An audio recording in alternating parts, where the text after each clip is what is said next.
President Donald ট্রাম্পের উপস্থিতিতেই কাতারের কাছে ক্ষমা চাইলেন ইসরায়েলের প্রধানমন্ত্রী বেনিয়ামিন নেতানিয়াহু। হোয়াইট হাউস জানিয়েছে, গতকাল ট্রাম্পের সঙ্গে বৈঠক করেন নেতানিয়াহু।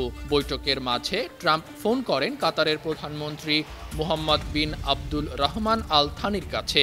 এক পর্যায়ে নেতানিয়াহুকে সেই ফোন দেন ট্রাম্প।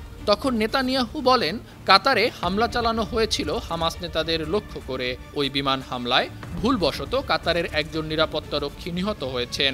ওই অনাকাঙ্ক্ষিত ভুলের জন্য মাফ চান কাতারের প্রধানমন্ত্রীর কাছে।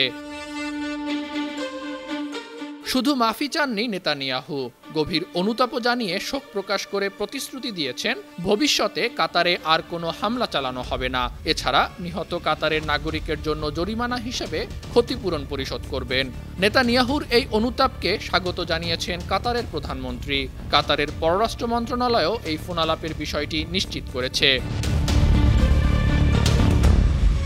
গেল ৯ অক্টোবর কাতারের রাজধানী দোহায় একটি আবাসিক ভবনে হামলা করে বসে ইসরায়েলি প্রতিরক্ষা বাহিনী।